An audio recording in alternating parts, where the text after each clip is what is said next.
राधे दोस्तों, पुरुषोत्तम भगवान की जय, विष्णु भगवान की जय, श्री कृष्ण भगवान की जय। दोस्तों, जैसे कि आपको सबको पता है, पुरुषोत्तम महीना चल रहा है और अधिक मास उसको कहते हैं, तो वो चल रहा है। तो इसमें भगवान विष्णु की पूजा अर्चना की जाती है, भगवान विष्णु को समर्पित है। इसमें भगवान विष्णु के स्वरूप जैसे श्री कृष्ण भगवान हैं, लड्डू गोपाल हैं और नरसिंह भगवान, इन सब की पूजा, जिसकी भी आपके पास फोटो और मूर्ति हो आप उनकी पूजा करिए, और लड्डू गोपाल हो तो लड्डू गोपाल की खूब सेवा कीजिए।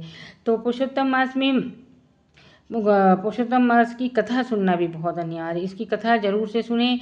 तो आज हम इस वीडियो में पुरुषोत्तम मास के 14वां अध्याय सुनेंगे, और अंत तक आप इस वीडियो को देखिएगा और अपनी फैमिली और फ्रेंड को इसको शेयर कीजिएगा। चलिए हम सुनाते हैं पुरुषोत्तम मास का 14वां अध्याय।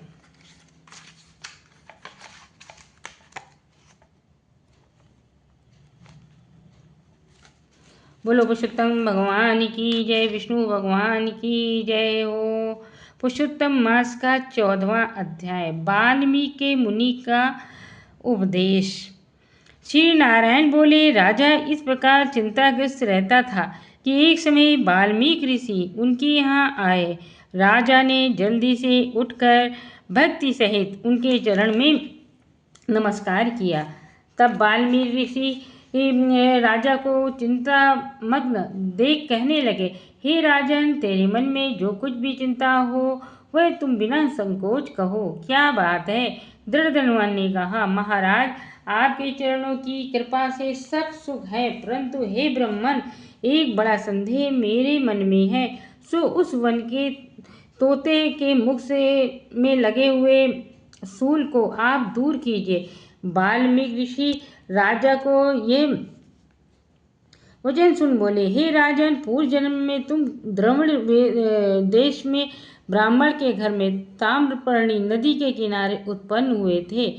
सुदेव तुम्हारा नाम था।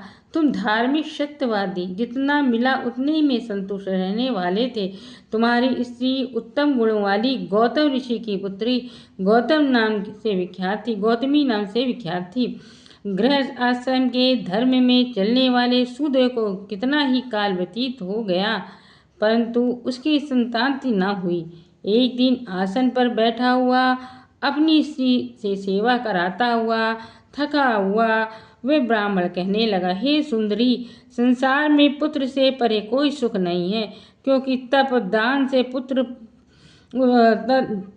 से उत्पन्न पुत्र परलोक में सुख देते हैं। शुद्ध वंश में उत्पन्न हुई संतति इस लोक और परलोक में सुख देती है। उस शेष संतति को मैं प्राप्त न कर सका तो मेरा जीना ही वृथा है। इसलिए मेरी मृत्यु शीघ्र ही हो जाए तो अच्छा है। इस प्रकार अपने पति के वचनों को सुनकर सुंदरी के मन में अत्यंत सुख हुआ। वह बोली, प्राणेश्वर, ऐसे तुच्छ वाक्य मत करो। तुम्हारे जैसे वैष्णव सूरवीर कभी निराश नहीं होते। हे विप्र, यदि आपको पुत्र की इच्छा है तो हरि जगन्नाथ की आराधना करो। वह ब्राह्मण श्रेष्ठ अपनी धर्मपत्नी के ऐसे वचन को सुनकर ताम्रपर्णी नदी के किनारे चला गया। वहाँ जब पुण्य तीर्थ में स्नान कर महाभयंकर तप करने लगा। हे राजन, उसके तप से त्रिलोकी कांप उठी। सुदेव का महाउग्र तप देखकर बड़े वेग से गरुड़ पर चढ़कर भक्त वत्सल श्री भगवान प्रकट हुए। नवीन मेघ के समान चतुर्भुज मुख को देखकर बड़े हर्ष के साथ सुदेव ब्राह्मण ने भगवान श्री मुकुंद को साष्टांग नमस्कार किया। ये थे पुरुषोत्तम मास का 14वां अध्याय। वीडियो को ज़्यादा से ज़्यादा शेयर कीजिएगा। कमेंट में ओम नमो भगवते वासुदेवाय राधे राधे लिखिएगा। चलिए अगली वीडियो मिलते हैं। राधे राधे।